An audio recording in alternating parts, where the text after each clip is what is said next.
Are you ready? The Kornelia Stephanie Show. Wake up to love, your call to action. Join Kornelia as she empowers others to live heaven on earth. Kornelia teaches listeners how to be the authority over yourself, embracing your inner guru. Feel yourself uplifted into limitless expansion, integrating ease and grace in a changing world. This show will cover topics such as unconditional love, your physical body, how to be in extraordinary relationships, create financial and emotional wealth, embracing entrepreneurship in the new earth.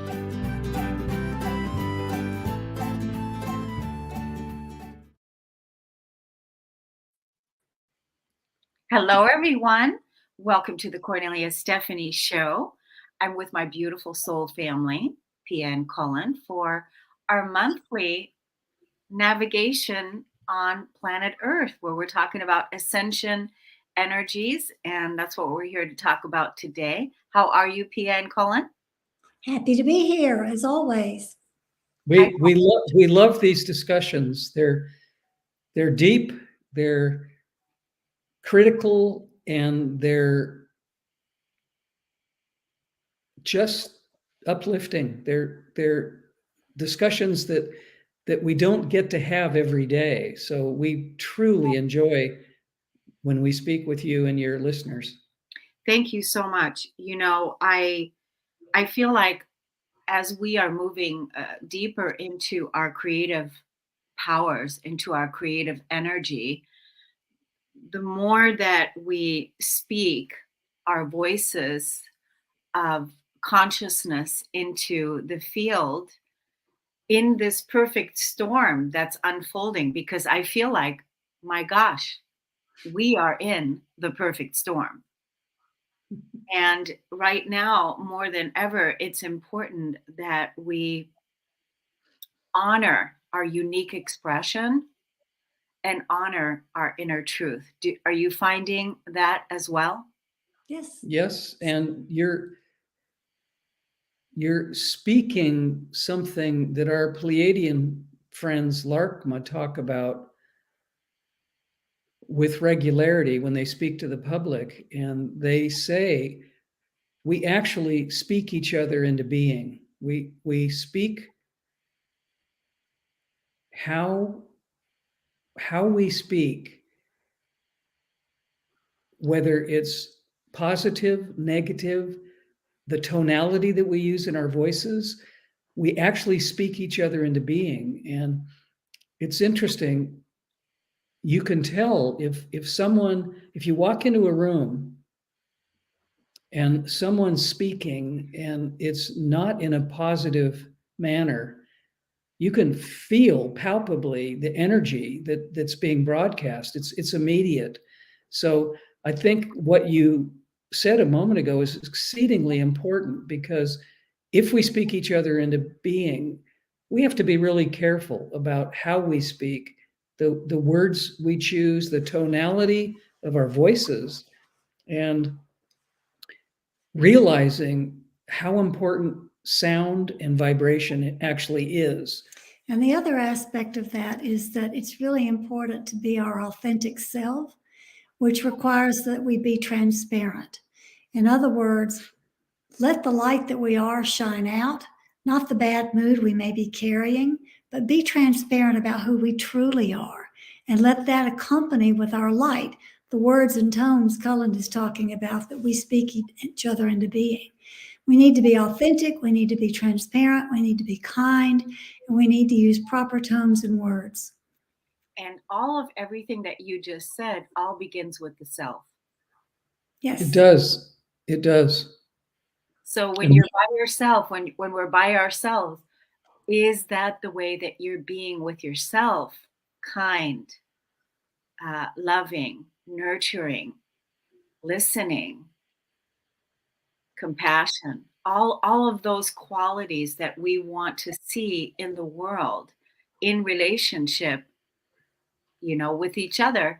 Are we being that relationship that we want to see in the world? It always has to start at home. I know that's a trite phrase, but there's a lot of truth in that. if we don't do exactly what you just described, how are we possibly going to be able to be like that outwardly with others? We must do all the things that Pia just talked about. Use integrity, honesty, transparency with ourselves always first, and then carry that out into the world. So what you both just spoke is entirely important for us to understand. That's part of our evolutionary leap, is to take that stance and be that person as we grow and as our consciousness changes, so that we can be that in public. We can be that everywhere, because everything we do ripples out. It ripples out to the next person. It ripples out to our community. It ripples out into the cosmos. So being all of those things is really quite important. Yeah, and I just see it more and more now how important it is, with, like what you said, with the tonality, the way that people speak to each other, the way that people treat each other. And a lot of it has to do, again, like you said, in the home. It begins at home and also is laid out in the inner circle. If it's not honored at home within yourself, within your own castle, and it's not honored in the inner circle, where that's where we get to practice with the inner circle relationships. How can then we expect it to be different in the world when it's not? We basically have to clean up our own backyard. That's Right? right. Clean our own Yes. house first. And I think right now we're really being invited to honor our homes, honor our temples, honor how we relate to the self, and then bring that authentic self out into expression. And if we're not authentic with ourselves, then how can you have authentic relationships? That's absolutely correct. Yeah.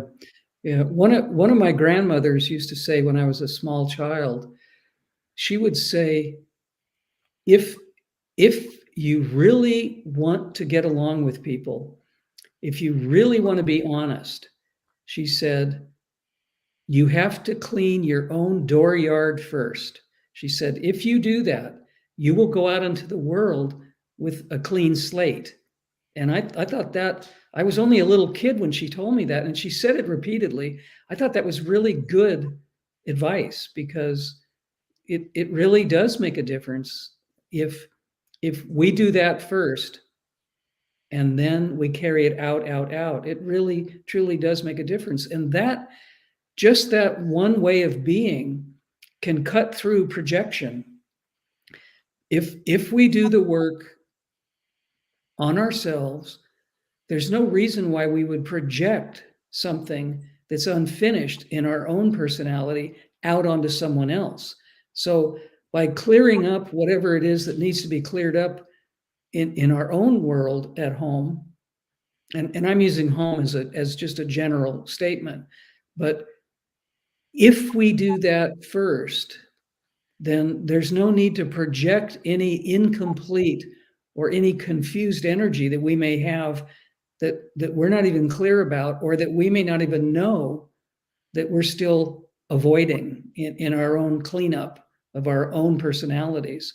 So it's a pretty simple process. It's a pretty simple program.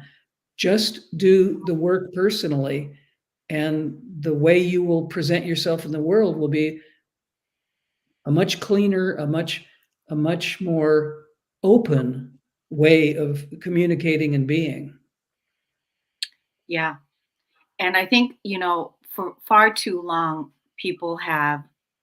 humans have looked outside and wanted something first for the outside to change, always looking for validation, always looking for approval, validation, whatever people are looking for, and looking outside of themselves instead of bringing it back home where they live. their physicality, their home that they live in, and then also to Mother Earth, and really nurture that relationship and um, make it beautiful there, right? Make it beautiful there, make it honoring there where you are, and then bring that relationship out into the world. Yeah, And right now, everything is so intense and so big, big, intense, you know, wow, it's like,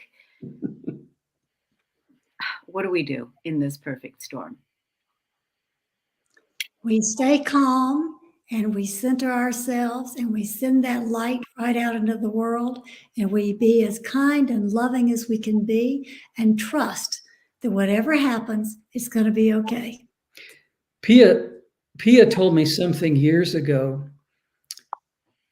When we go out into the world and we see that someone's having a challenging time or a difficult time, instead of judging them, or instead of hoping or thinking it would be nice if they were not acting in the way they're acting, she said, what we can do is realize we never know what someone else is challenged with. We don't know what their trauma or their difficulty in life might be. And if we go out into the world with that kind of understanding, we will be less likely to judge. We will be less likely to point a finger and go, I don't like what this person's doing, or I don't feel like this person is conscious enough to know that they're doing something that's harming someone else. I think what Pia meant was we need to respect the idea that everybody's challenged in some way, and giving them a little bit more leeway, maybe, which isn't that hard, just having a little bit more compassion for them will loosen up that tension that we see in them, and people will feel that. People will actually feel that. They do. What? Go ahead, talk about that. They do feel it. It radiates out from us, and it's a higher vibration than what they're experienced. So they're automatically drawn to that higher vibration that we're radiating out through kindness and compassion. And that helps them have the opportunity, if they choose to raise their own vibration and feel better. Yes, because you're holding that space for them That's to right. rise into it, which is what you were talking about earlier. It all ripples out. It all ripples out, and that beautiful environment that you're holding in your field, that consciousness, that energy, that is rippling out, and that person can feel that. Mhm. And the thing about it is, it's where they are in their consciousness, like, and when we understand that, when we know that's where they are in their journey, that's where they are in their consciousness, and that's okay. It's perfect, actually, because one thing that all of us need to learn is it's a really basic understanding. We can't change anyone else. We can only change ourselves.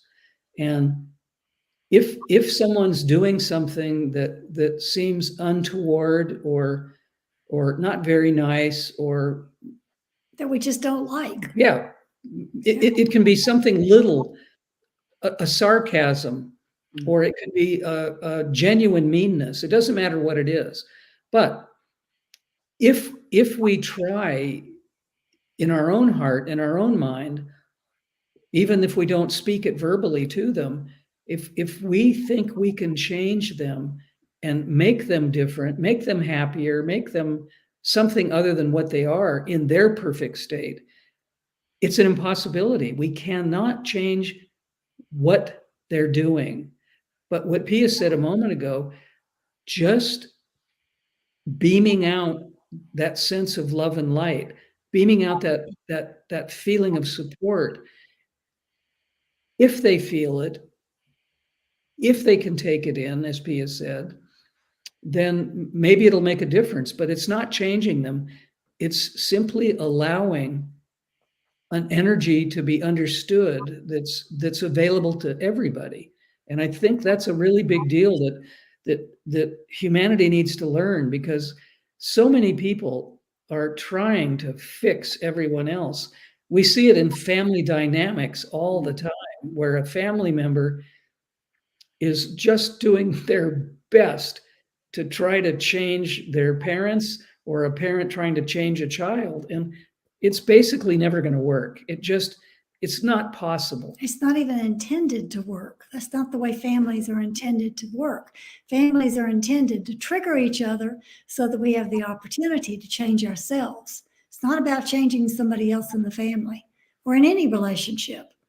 That's really good that you brought up the trigger, because when a person is triggered by someone else in the inner circle, in the family, in the relationship, that is the challenge, where you get to really rise up out of that, above that, and not keep the projections going. Exactly. Right. Exactly. Yeah. And it's, we're all triggered. I mean, I think probably the most saintly person on earth most likely still has the capability of being triggered by somebody, somebody saying something that just isn't quite accurate, or doesn't really fit the situation or the experience. And it's so easy for all of us to just fall into that little trap of being triggered, and then doing something that we're all trying not to do, reacting instead of simply responding. Because if we react, it inflames, it ignites not only that original trigger, but the whole tension between people. And if we can, as quickly as possible, catch ourselves by either being quiet and silent, or responding in the best possible positive way we can sidestep the action of that trigger. And it's tough. I mean, there are things I can tell you. Dealing with the government is a perfect example of this.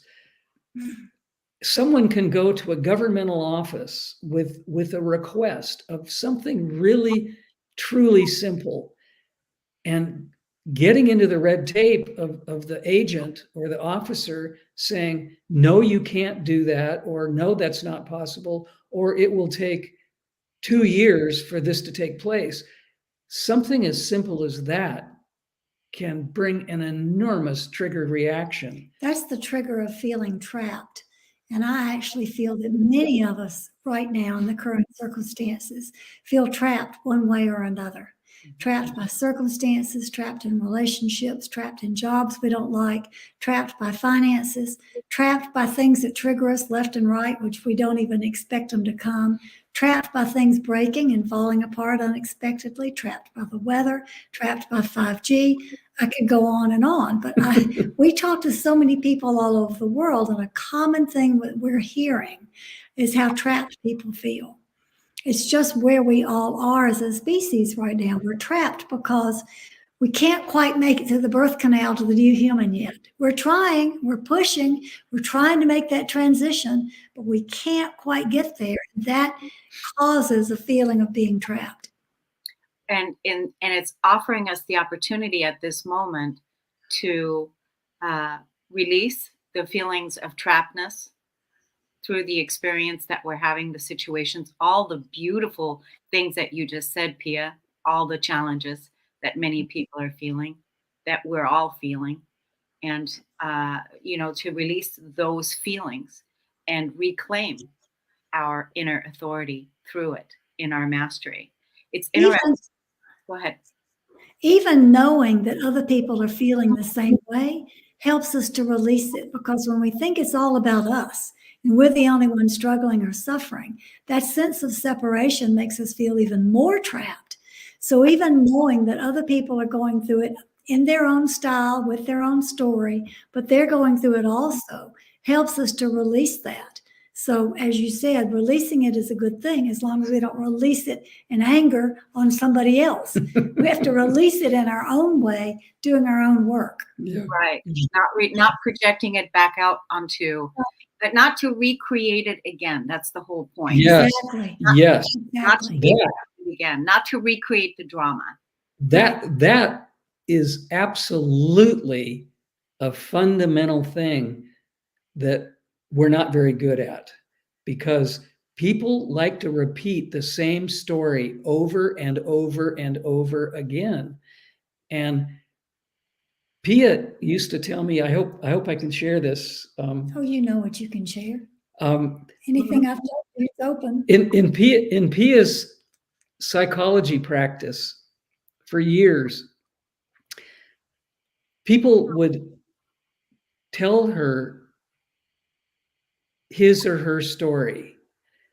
And when they began in another session to repeat the same story, Pia would simply say to them kindly and lovingly, you only have to tell your story once.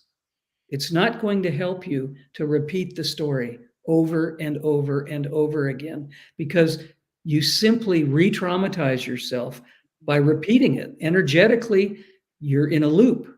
And I loved that when she told me that story, because people truly like to repeat what's wrong, what's not working, what's challenging.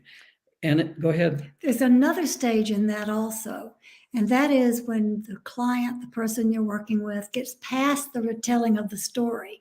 They move into stage 2, which is I'm a survivor, which is great. It's wonderful to feel like a survivor, but to keeping yourself in I'm the survivor and look at what I survived is just another way of telling the story over again. So then I had to get them to graduate out of I'm a survivor. We're all survivors. We all have stories we've survived. So that's the level 2 that people have to move beyond to transcend into their higher self. You don't have to talk about it. Once you have told the story, changed what needed to be changed, move past that survivor mentality of, oh, I survived it, good for me, move beyond that. There is no need to ever tell that story again, because who you are now is defined by your choices, your actions, your behaviors. You don't need to prove to yourself or to anybody else what you've gone through.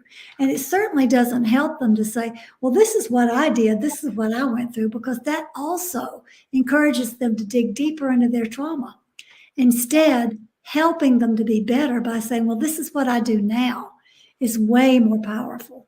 It's the difference between living in the now moment and living in the past. And we can't change the past. It happened. It was an experience we went through, whether we made a choice that took us into that past or whether it was circumstantial, it doesn't really matter. But we're no longer that person any longer. We've become something different. We've moved on. We've created a different energetic experience for ourselves. So I think part of what's wrong with humanity is stuck in a loop of oh, poor me. Mm-hmm. And it doesn't really work very well. You said something a minute ago, Kornelia, about things just being perfect as they are. And we had a refrigerator magnet for years. I don't know where it is now. We've moved so many times. I'm not sure we still have it. But it was a quote that said, whether you believe it or not, the universe is unfolding exactly as it should. And I think if we can take that in, if we can say to ourselves, yes, these things happen. Yes, we like some of them. Some of them aren't so comfortable, but they're experiences apparently that we needed in order to grow. They give us opportunities to do things differently. And I think there's a beautiful equation between the concept of growth and consciousness. They go together. You could say it either way. You could say that growth causes consciousness, or that consciousness causes growth. It doesn't matter which way we do it, because it's an equal equation back and forth. But I really think that the opportunity that we have now as humans is we're in a great position to make a great leap. Our consciousness collectively is changing in a way it has never changed. We're not like our parents. We're not like our grandparents. Our consciousness is much more wide open. It's a much, much bigger playground than it's ever been for humanity. And I think it's an opportunity to zoom. I think it's an opportunity to really, really move into a new paradigm and let go of all the old paradigm stuff that never worked. We believe it worked, but it really didn't work. And be our authentic selves, exactly what we're talking about right now. Everything that you said resonates so deeply because, you know, with the storytelling, retelling the story, right? That's a big piece. It's like, I don't know, but I'm so tired of, you know, because there's so many different stories, right? Because everyone's got a story, and it's all, everyone wants to tell their story, wants to tell their, you know, experience and their story. And like you said, if they want to keep it going and keep it going, it just all becomes really boring. And it's boring. It's like, oh, you know, this is not what we're here to do in this space of consciousness that we are in now in our evolution. You know, now it's about, again, looking at what have we you know, released and let go, and what are we creating now, right? It's so interesting because I had this dream last year. It was a pretty scary dream. It was very quick. I found myself in a cave, and it was deep in the earth, and it was like a cell, like a 10 by 10. So I'm sitting in a 10 by 10 cell, and there's no way out. I heard sound. I did hear sound from the people that were like over there, and they were, you know, I heard people, but they couldn't hear me. So they couldn't hear me. So we're talking about being challenged, feeling stuck,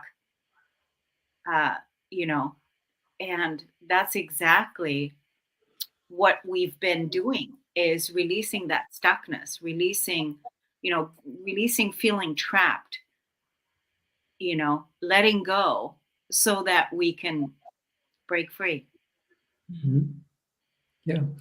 Yeah. It occurred to me a moment ago. I like the symbolism of your dream very much, because it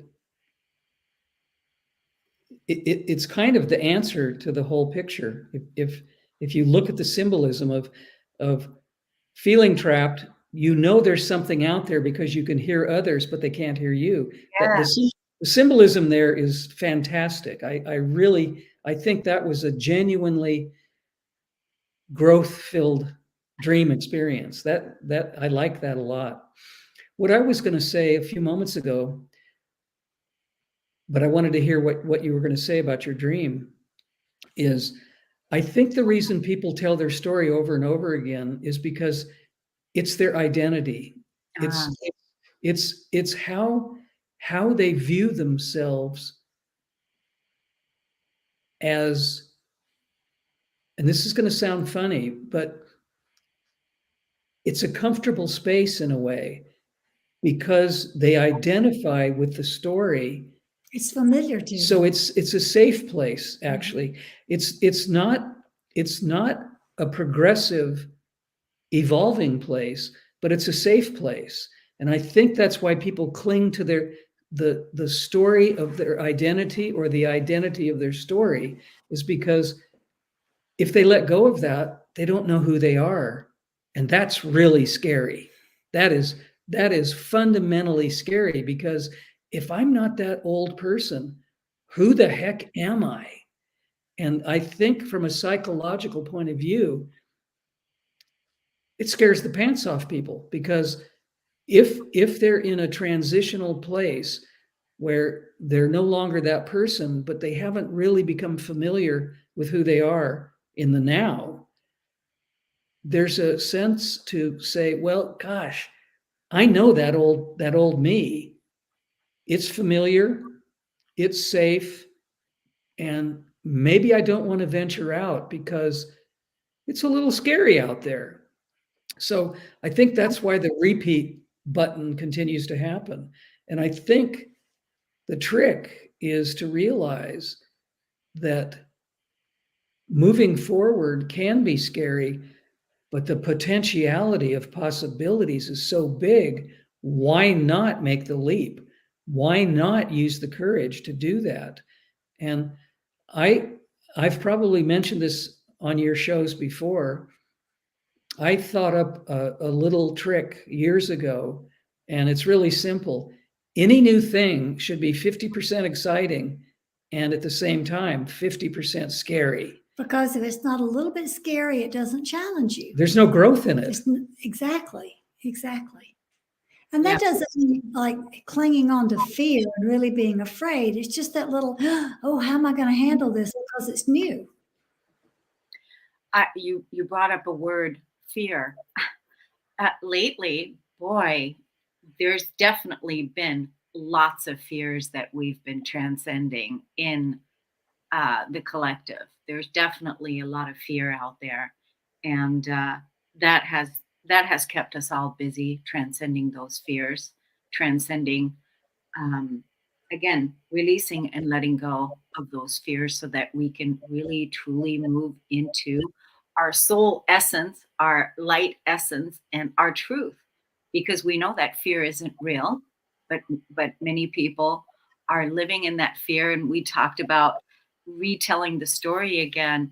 And the other piece to that, Colin, is that I think people really identify with the victim paradigm, and they are so comfortable being a victim, but don't really want to fully take responsibility for being an empowered creator.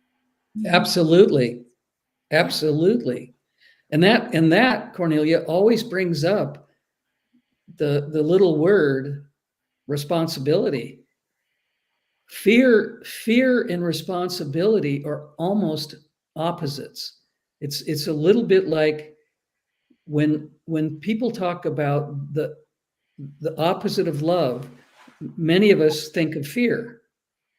And if we take personal responsibility in our lives, that can cut through fears, because if we're responsible, if we look at who we really are, if we look at our foibles, at our faults, at our shadows, we're taking responsibility to step away from the fear of what those parts of us we don't like. Mm-hmm. And that fear can be a huge impediment of actually stepping out of who we don't want to be and moving into what you just said, our true soul essence. I mean, it's a choice of, do I stay as I am, or do I make an alternative choice to be bigger, different, better, more whole, more part of the unified field that we're all trying our best to create. Stepping into that unknown is a huge step, but it's so rewarding. It is so big. So many people live in such a habitual, rut-filled experience that, it's go to work, come home, you're tired, you eat, you go to bed, you get up in the morning, maybe you didn't get a good night's sleep, you go back to work, you come home and you're tired. Something has to switch. Something has to change in that relationship. And a 2-week vacation isn't going to do it. No, it has to be something more realistic. It has to be something more deeply looked at, more deeply wanted in changing what isn't working. And I think we're all too satisfied with just going on with what's going on. And if we do that, where is the growth? Where is the leap? Where is the courage? And I think we're at the point now, what we've talked about today together, all of us, is this is a chaotic time. This is a challenging time. And in order to meet that chaos, and in order to meet those challenges, we have to screw up the courage to do something different. We have to do what Pia and I call a workaround. We have to do something that's different than what we're used to doing. We can't solve that great Einstein quote. You can't solve a problem in the same energy where that problem was created. You have to create a different energy in order to make that problem disappear. And I think that's what we all have to be doing right now. And I think workarounds are becoming a daily practice because so many things are not going the way that they used to or the expected way. I think mastering the workaround so that you can apply it in any given situation is a way to stay calm and peaceful in this transitional time. Go ahead. What were you going to say, Kornelia? Well, I was going to say, the daily practice is so important. And also something you said, Cullen, is that, oh my gosh, where did it go? The piece about,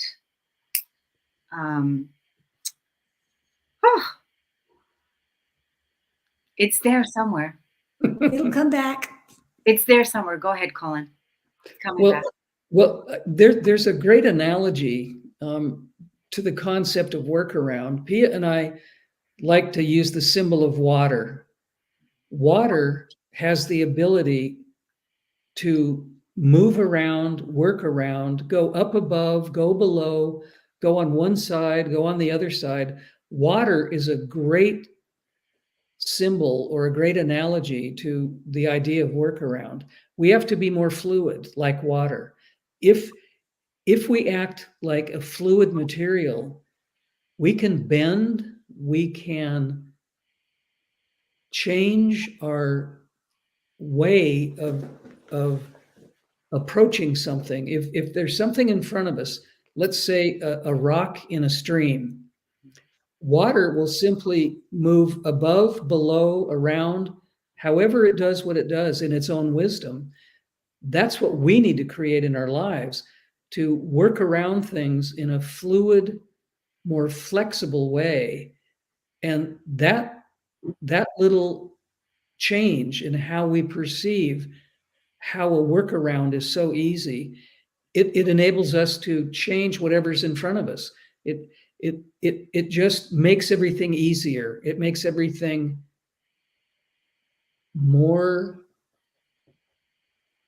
it makes us more capable of dealing with challenges. It makes us more capable. What, Pia?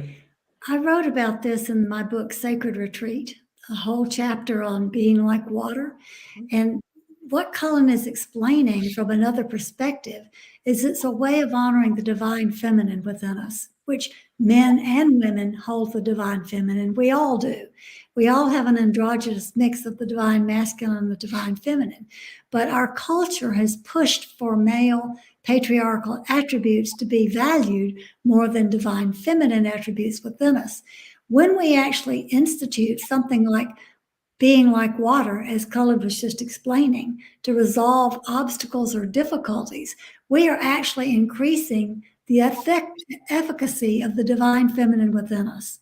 We're making ourselves stronger and more nurturing at the same time. So it's really important to do that. It's really important to be like water. Yes.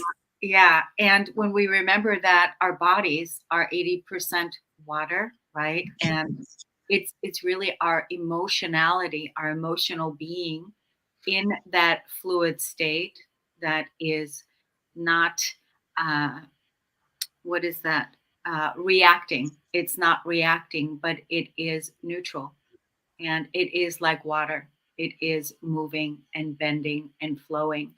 It came back to me what it was. So we were talking about the daily practice how important that part is.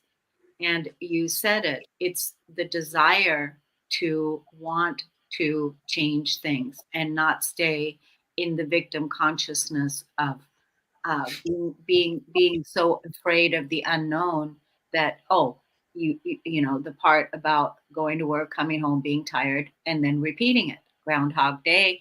And I call that the AI or the zombie apocalypse, right? Where we're just, you know, running around on robot mode.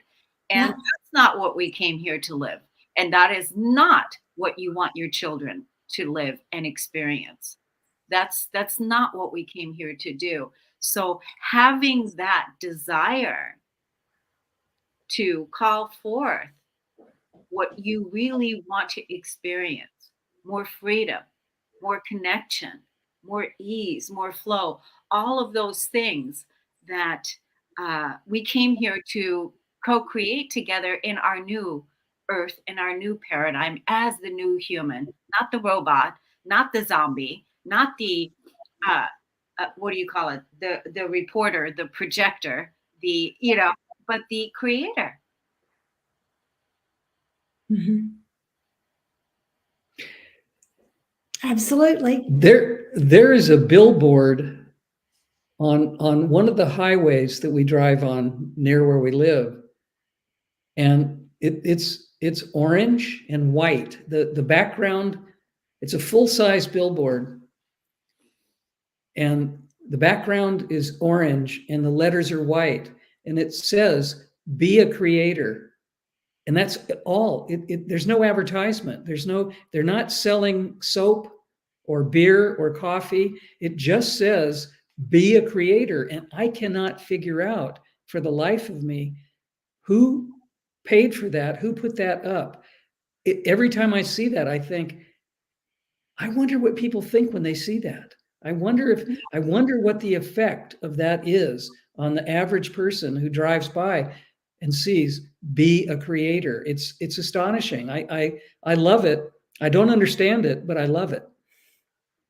Yeah, I think that's brilliant for someone to pay for that and put that up there. So it gets people to question, what does that mean? Mhm. Mhm. What does Yeah. that mean? And really, this is the time where we really need to be the creators that we came here to be.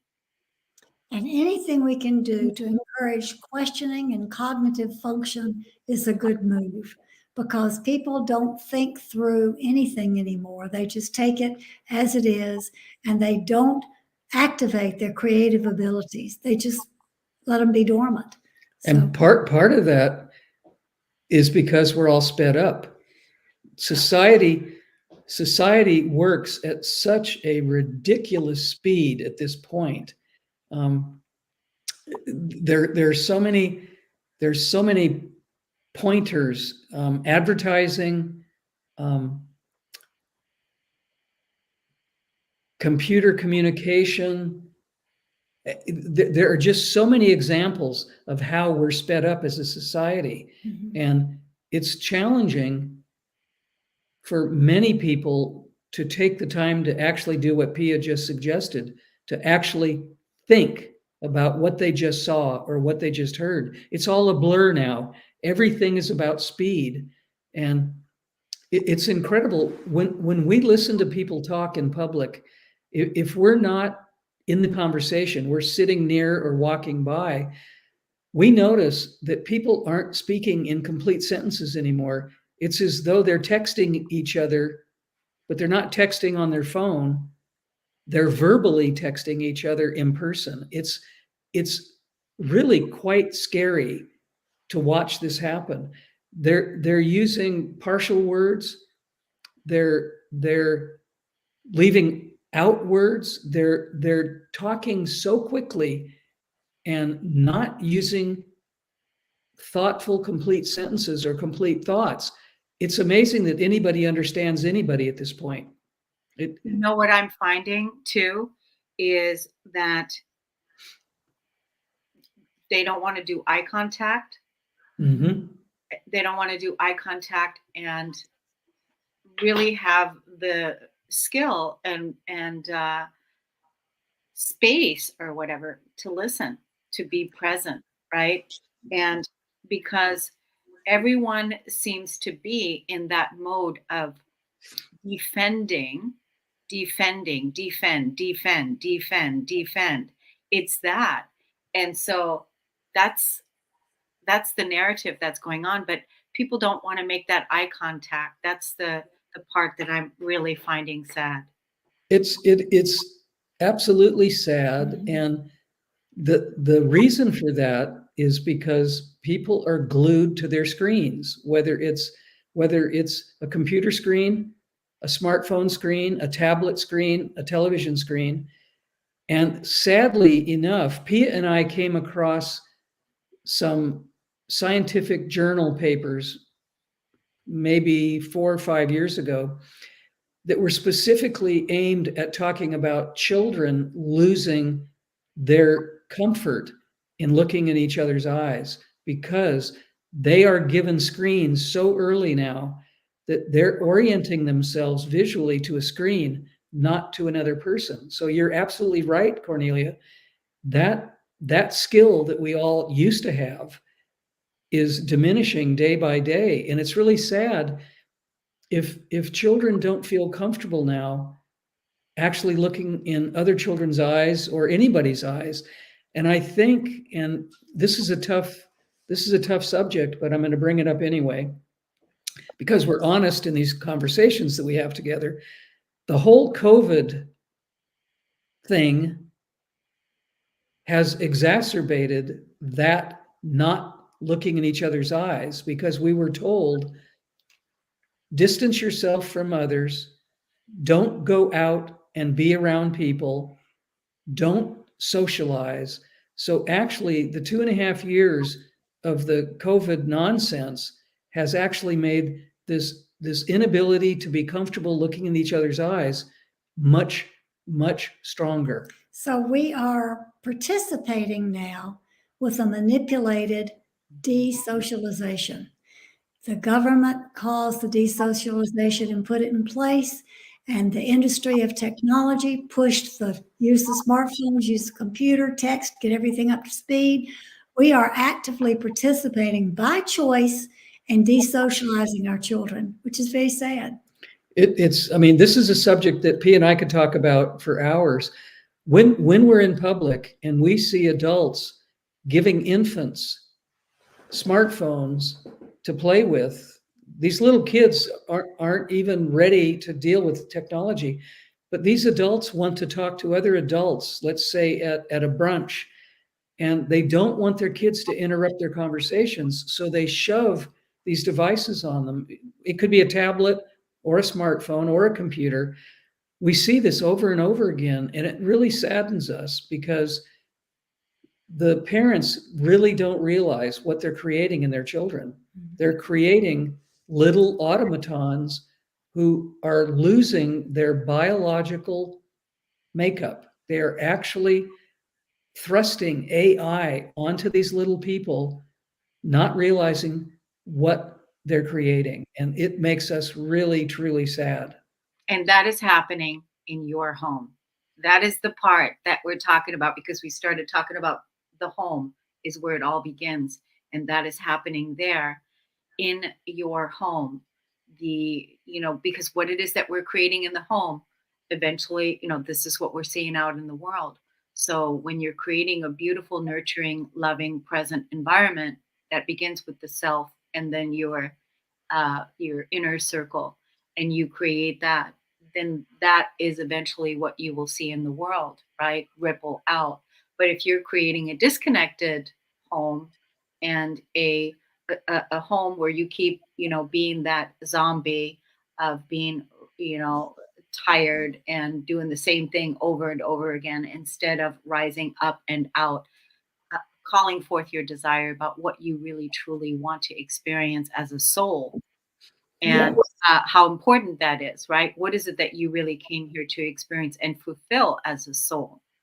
On the 4th of July, you brought up the children. We certainly could talk about that part, about the whole COVID disconnection that what that created. We can certainly bring that up again in other shows that we do. But on the 4th of July, I went to go see the movie Sound of Freedom. And it was about, I don't know if you all know about it, but it's now in the theaters, and it is about the childhood trafficking that has been taking place in in our society for a long time. And America is the biggest platform for that to take place, and that it is actually, I think, if I remember correctly, a $750 billion industry, Wow. child trafficking. And when I was thinking about that, I mean, because one of the reasons why America is so addicted to porn.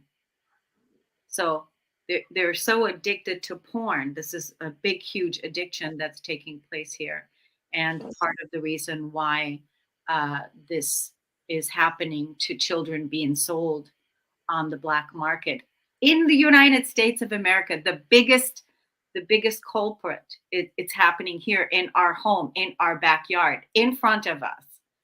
So Cornelia, what could feed that industry any more than desocializing children so they are trained not to look in the eye?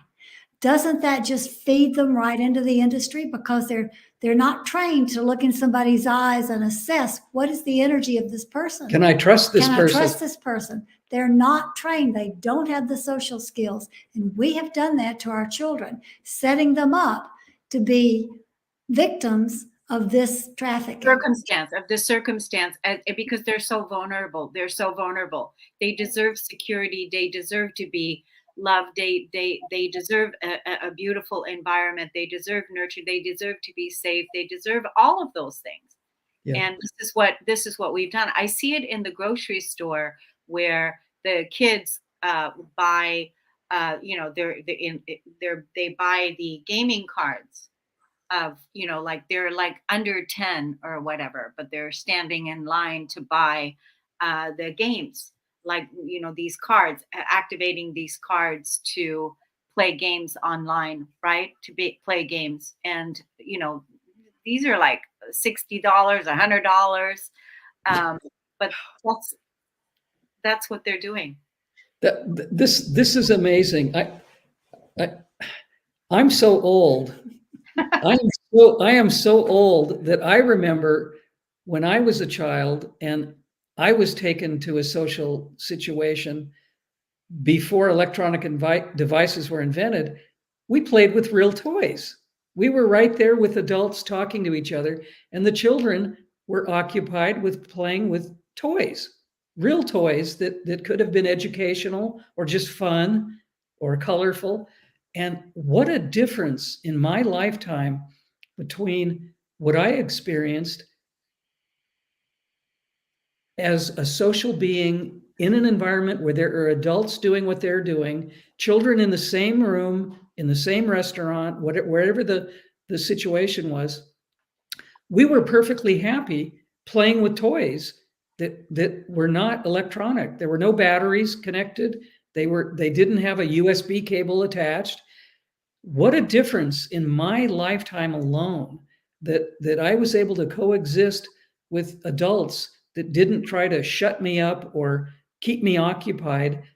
We coexisted together in a pretty happy, pretty balanced way. And man, that's gone. That is absolutely also harming our children, because it's programming them to participate in the metaverse, which is illusion.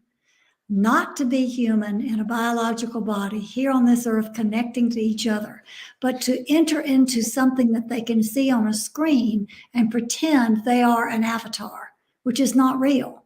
So we're programming them to join that, to be part of the AI world. That's what we are teaching our children to expect and what we're setting them up for. And that's just heinous. And that is exactly what you just described in the marketplace, Kornelia. These little kids buying these cards, those cards are their ticket to the metaverse. That's right. Well, and think about it. They're signing online, which when they're on social media too, which these child traffickers know how to hijack these vulnerable kids and very easily manipulate them into, uh, you know, whatever. Mhm. Even when I had somebody on my podcast the other day, and what she does is she helps children come out of foster care once they come out of foster care and how to, you know, move on and go into a better place once they come out of foster care. And I reminded her also to know that the bad you know, the hijackers, whatever, the hijackers, the, you know, people that create these um heinous crimes are looking for these type of children, and they know when they're being released from a foster care system, and they sit outside in their cars and they wait for them to be released so that they can then go and approach them with, oh, I have a house, I have this, you can have this, you can have that. And this is what's happening. It is happening. This is what's happening out there in our world. So that's why it's more and more and more important that we honor and listen to our desires that are coming forth. What is it that you truly want to experience in this earth for yourself and for our humanity? That's what we need to focus on. What is that? It's not that. It's not that. It's not the disconnection. It's not more of going to work, being tired, you know, the same thing over and over again. It's not that. But what is your desire what is it that you want to experience as a soul here? Because you came here for this. And I have a quote. This is one of my favorite quotes. Evolution is inherently unfamiliar. That's a great That's one. wonderful. I like that quote. Yeah, that's good. Great. That is good. It is scary out there. It is scary. We don't know how to answer the phone. We haven't been trained because we don't know. We haven't gotten there yet. But that's my quote, Pia. You know, so you can quote me. Evolution is inherently unfamiliar. We don't I know. like it. You know, so that's where we're at. That's where we're at. And these are scary times, which is why it's more important than ever to stand in our authenticity, to stand in our strength, to stand in and be in our light and shine that light out even more so now than ever before. Absolutely. It's past time to stand up for the truth. We have been sold a bill of goods for too long, and it's time to stand up and unify ourselves and do exactly what you're talking about. Make the choices that make a difference positively, that change the world. Mhm. And we need to do that together. We need to do that as a group.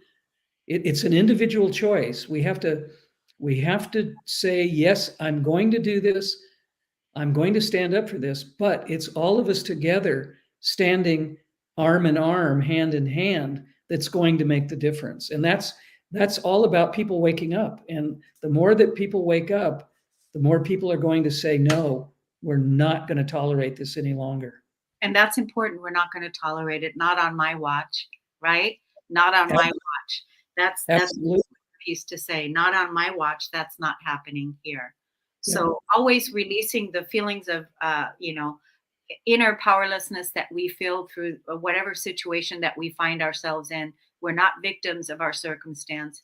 We are here to co-create our new earth together. We came here for this, and we can do it. And so, Pia and Cullen, why don't you share your information, how people can look you up, find you, join your Sunday calls, and all the things. Our website is www.larkma.com, And you'll find our books, our oracle card deck, our calendar, interviews that we've done, radio shows that we've done, articles that we've written, and opportunity to join our international live calls, which we have twice a month. All you have to do to be a member of the call is to sign up for the newsletter so we can alert you when we're having one. Yeah, there's no Very membership. simple. There's no membership fee. involved. It's just No membership fee involved, just to be a member of the call and to join it. You just have to sign up for the newsletter so we can let you know when it is. Very simple. And also, if you're interested in taking the Pleiadian Earth Energy Astrology section, or an intuitive health section, or an alternative health session, those things are found on my website, which is piaorleane.com. PIAORLEANE.com. So we have many, many things that we offer of service. Yeah, there are many archival things on both websites. There's a tremendous amount of information that we've gathered and produced through our association with our Pleiadian friends, Larkma, but also our own work, as Pia has just described what she does. So there's a tremendous amount of information available on these two sites. So you have all the tools, you have everything that you need already inside of you, and then there are many resources available for you right now through this experience. I just want to acknowledge someone in the chat here, left this message, and it said, "Triggers help me grow." Which that is beautiful. That's taking ownership. Triggers help me grow, and Yep. that's a beautiful thing to say because it's true. That is true. Yeah. It's perfect.